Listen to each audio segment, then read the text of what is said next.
आप सबका फिर से स्वागत है। मैं Vivek Bindra, motivation speaker, leadership consultant, business coach. आज बात करूंगा इलॉन मस्क की। इलॉन मस्क है कौन? Far sighted, futuristic, barrier free thinking रखने वाले एक South African born Canadian American business magnate है। ये इलॉन मस्क जैसे लोग सदी में दो चार ही पैदा होते हैं। लगभग 100 साल में दो चार लोग ही ऐसे पैदा होते हैं। इलॉन मस्क वो लोग हैं जो फ्यूचर को कंट्रोल करना जानते हैं, एनविजन करके। बचपन से ही 10 साल की उम्र में ही वो इतनी किताबें पढ़ लिए थे जो एक ग्रेजुएट भी नहीं पढ़ पाता। 12 साल की उम्र में घर में पड़े पड़े एक कंप्यूटर से उन्होंने एक गेम बना डाला और उस गेम को उन्होंने $500 के अंदर पहली दफा एक ऑनलाइन कंपनी को सेल कर दिया। बचपन से ही उनका ज्यादा फोकस था कि प्रॉब्लम, सबसे बड़ी प्रॉब्लम है सोल्यूशन ढूंढना। Looking for the solution is the biggest problem. वो क्या कहते थे? एक ही प्रॉब्लम है कि प्रॉब्लम नहीं है, सोल्यूशन ढूंढना बड़ी प्रॉब्लम है। तो उनकी कंपनी के अंदर अगर आके कोई ये बोल देना कि सर ये हो नहीं सकता, तो वो उसकी कंपनी में उसका आखिरी दिन होता था। वो क्या कहते थे? होगा, जरूर होगा, सोचो कैसे होगा। उनका मानना क्या है? Failure is the option. दुनिया बोलती है failure is not the option. ये मैंने पहले व्यक्ति देखे जिसका मैंने बिजनेस, एक्चुअली मैं थॉट प्रोसेस इलॉन मस्क का जानना चाहता था। आप में से कई लोगों ने कमेंट बॉक्स में लिखा ना कि इलॉन मस्क की केस स्टडी दीजिए। ये एक ऐसे व्यक्ति हैं जो मेरे लिए भी इंस्पिरेशन है। ये वो व्यक्ति हैं जो पृथ्वी के लिए जीवित रहना चाहते हैं। इन्होंने सोलर सिटी बनाई जो कि सस्टेनेबल एनर्जी क्रिएशन पे काम करती है। Solar city sustainable energy creation पे काम करती है। इन्होंने टेस्ला मोटर बनाई जो सस्टेनेबल एनर्जी कंजम्पशन पे काम करती है कि एनर्जी भी पेट्रोल डीजल का चक्कर ही खत्म हो जाए, पोल्यूशन फ्री हो जाए पृथ्वी। और electric vehicles, driverless cars. Actually paranoid व्यक्ति जो केवल हाई क्लास प्रोडक्ट बनाने पे फोकस किया। शुरू से शुरू करते हैं। आज जो कि ये पृथ्वी पे 21वें सबसे शक्तिशाली व्यक्ति माने जाते हैं, ये सेल्फ टॉट प्रोग्रामर हैं और रॉकेट साइंटिस्ट हैं। इन्होंने रॉकेट साइंस की फॉर्मल एजुकेशन नहीं ली, किताबों को पढ़ पढ़ के इन्होंने पूरे रॉकेट साइंस को समझ लिया। बचपन में किताबी कीड़े थे, किताबें पढ़ पढ़ के इन्होंने बचपन में ही एक डीप विजन, एक ऑब्सेशन, परसिस्टेंस क्रिएट कर लिया पृथ्वी को बदलने के लिए। ये कहते हैं great leader don't try to force a square peg into a round hole. वो क्या कहते हैं? स्क्वायर को राउंड में घुसाने की कोशिश नहीं करते। बुद्धिमान व्यक्ति वो है जो अपनी हाई परफॉर्मेंस टीम को बिल्ड करते हुए उनकी कोर इनर स्ट्रेंथ को पहचानता है। इसका अर्थ क्या हुआ? कभी भी मछली को पेड़ पे नहीं चढ़ाते, पेड़ पे बंदर को चढ़ाते हैं। बंदर अपने आप चढ़ जाएगा, मछली जिंदगी भर मेहनत करने पे भी नहीं चढ़ेगी। इनका मानना है कि अगर असाधारण काम कराना है टीम से तो टीम पावरफुल होनी जरूरी है। पहली बार में सही आदमी हायर करो। मीडियोकर आदमी जब उससे रिजल्ट अचीव नहीं होता तो वो ये मान लेता है रिजल्ट अचीव इसलिए नहीं हुआ क्योंकि हो नहीं सकता था। लेकिन ये बिल्कुल ऑपोजिट है। ये कहते हैं नहीं हुआ से कोई मतलब नहीं, रिजल्ट तो अचीव करना है, तरीके अलग अलग अपना लो। गोल को नहीं बदलना, तरीके बदलने हैं। गोल नहीं बदलना, स्ट्रैटेजी बदलनी है। पूरा बचपन 10-10, 12-12, 15-15 घंटे अकेले घर में बैठ के पढ़ पढ़ के इन्होंने निकाल दिए। जिंदगी भर 7 दिन काम किया, एक दिन में 15-15 घंटे काम किया। अपने आप से अनरीजनेबल, अनकॉम्प्रोमाइजेबल एक्सपेक्टेशन रखते थे। अपने आप से वो एक्सपेक्ट करते थे जो कोई नहीं कर सकता। ये क्या कहते थे? मुझे वो नहीं करना जो किया जा सकता है, मुझे वो करना है जो करना चाहिए। ये नहीं बोलते I don't expect to do what is possible, I want to do what is needed to be done। इनकी वर्ल्ड क्लास कंपनीज की लिस्ट में Zip2, X.com, PayPal, SpaceX, Tesla, solar city, hyperloop, open artificial intelligence, Neuralink, the boring company, जिनमें से SpaceX, Tesla और solar city की चर्चा और hyperloop की चर्चा पूरी दुनिया कर रही है। ये कहते थे मैं मंगल ग्रह पर लोगों को भेजूंगा, मंगल ग्रह पे जीवन चालू कर दूंगा। एक एक करके आता हूं। 95 में अपने भाई किम्बल के साथ मिलकर इन्होंने Zip2 की शुरुआत करी और ये Zip2 में इनको जल्दी ही फंडिंग भी मिल गई। शुरू में अपने पिता के पैसे से किया, बाद में एक्सटर्नल फंडिंग मिली, बोर्ड ऑफ डायरेक्टर्स बढ़ते चले गए और आगे चल के क्योंकि अभी ये यंग थे, इनका एक्सपीरियंस उतना बड़ा था नहीं, तो बोर्ड ऑफ डायरेक्टर्स ने सोचा यार ये आदमी सीईओ बनने के लायक नहीं, उसको सीईओ की पोजीशन से हटा दिया क्या। एनीवेज बाद में टेक बबल, आपको पता है सन 2000 से पहले 99 में ये फटने की कागार पे था, तो सारे बोर्ड ऑफ डायरेक्टर्स ने मिलकर सोचा इस कंपनी को बेच देते हैं। कॉम्पैक्ट को वो कंपनी बेच दी गई,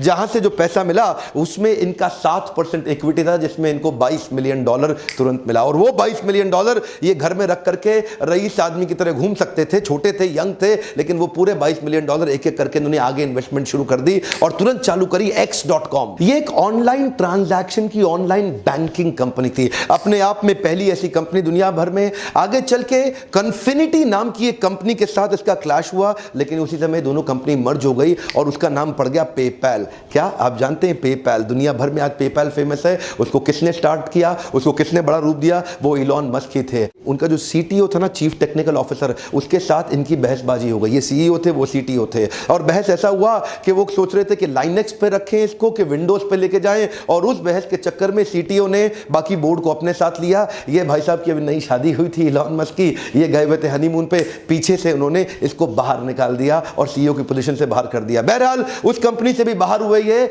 लेकिन तब बाहर होते वक्त इनका शेयर बहुत बड़ा हो चुका था। $165 मिलियन लेके बाहर निकले तो रुके नहीं। अब क्या सोचे? मुझे लगता है कि मंगल ग्रह पे जीवन होना चाहिए। ये सोचे मंगल ग्रह पे पेड़ पौधे उगाऊंगा, उसके बाद लोगों को बसाऊंगा, पूरा जीवन बसाऊंगा। ये रशिया गए। रशिया जाके उन्होंने बोला कि कुछ ऐसे रॉकेट्स का अरेंजमेंट किया जाए कि जिससे मैं मंगल ग्रह जा सकूं। उन्होंने इनको प्रपोजल दिया कि $8 मिलियन लगेगा। अब ये सोचने लगे, यार $8 मिलियन तो बहुत ज्यादा है। ये रशिया में काफी नेगोशिएट करने की कोशिश जब की तो उनके प्रोजेक्ट को रिजेक्ट कर दिया गया। ये वापस आ गए।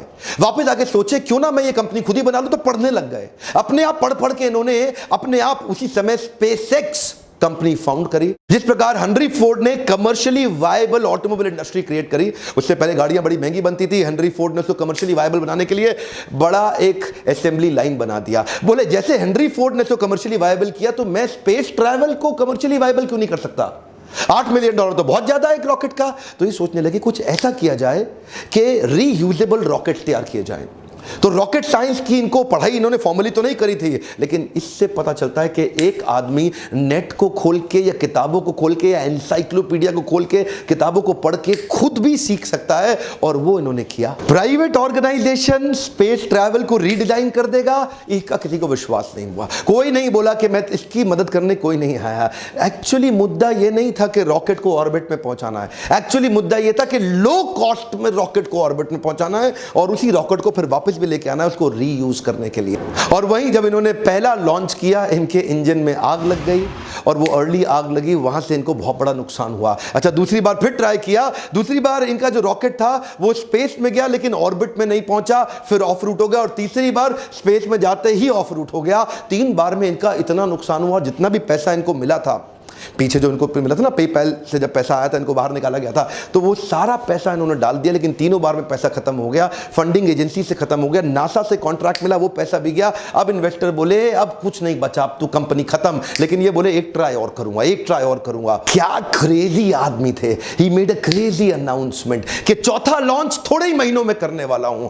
एक्चुअली इस इंडस्ट्री में इतने छोटे छोटे गैप पे कोई लॉन्च नहीं करता, पर ये छोटी उम्र के अंदर ही बहुत बड़े, इनका रिस्क एपेटाइट बहुत बड़ा था, और अपना सब कुछ दांव पे लगाने को तैयार थे। अपना घर मकान बेच के किराए पे शिफ्ट हो गए, सबके कर्जे लेकर के आखिरी बार ट्राई किया, और इस बार न केवल सफल हुए बल्कि $1.5 बिलियन का नासा से एक प्रोजेक्ट भी ले लिया, और नासा ने अब इनको फंड किया, बोला आप हमारे लिए काम करिए। आप जानते हैं हमारा इसरो और नासा ये सरकारी पैसे पे काम करते हैं, लेकिन रीयूजेबल रॉकेट सरकारी पैसे के बिना उन्होंने प्राइवेट दम पे, बिना फॉर्मल पढ़ाई के, अपने आप किताबें खोल के पढ़ पढ़ के खुद ही कर डाला। ऐसा पैरानॉइड विजन अपने प्रोडक्ट और अपने क्राफ्ट को अचीव करने के पीछे ऑब्सेशन। देखिए, यही मैं आज अपने देश में देना चाहता हूं मैसेज। हमारे देश में भी ऐसे कई लोग खड़े होंगे जो इन वीडियोस को देख रहे हैं। आज ये नासा स्पेस एजेंसी के इक्विपमेंट, कार्गो और सैटेलाइट ऑर्बिट तक पहुंचाते हैं, और रीयूजेबल प्रोजेक्ट बना दिया। अभी इसके साथ साथ इन्होंने, अभी चल ही रहा था, ये टेस्ला मोटर में भी पैसा डाल दिया।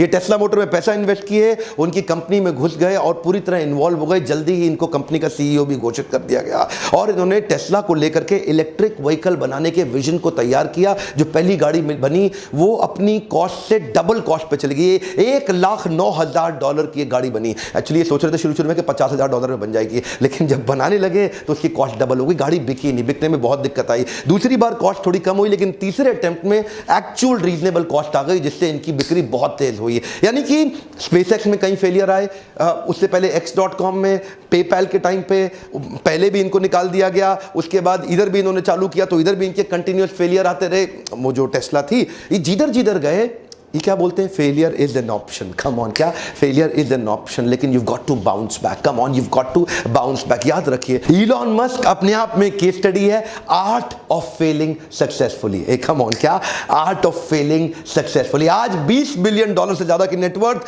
दुनिया के 50 सबसे पैसे वाले अरबपतियों में इनका नाम आता है। दुनिया भर में इनका इन्फ्लुएंस इतना बड़ा हो गया, भारत भी आ रहे हैं, इलेक्ट्रिक गाड़ियों को लेकर के उसकी तैयारी हो रही है। हमारे प्रधानमंत्री से इनकी मुलाकात भी हुई, और आप तो जानते भी हैं आज हमारे देश में पेट्रोल डीजल गाड़ियां हटाने की पूरी तैयारी की जा रही है, इलेक्ट्रिक व्हीकल्स लाने के लिए। ड्राइवरलेस पावरफुल गाड़ियां बना रहे हैं आज इलॉन मस्क, दुनिया भर में छा गए हैं। Futuristic, future oriented, barrier free thinking, ये जो ढक्कन लगा ना बैरियर, वही सबकी समस्या।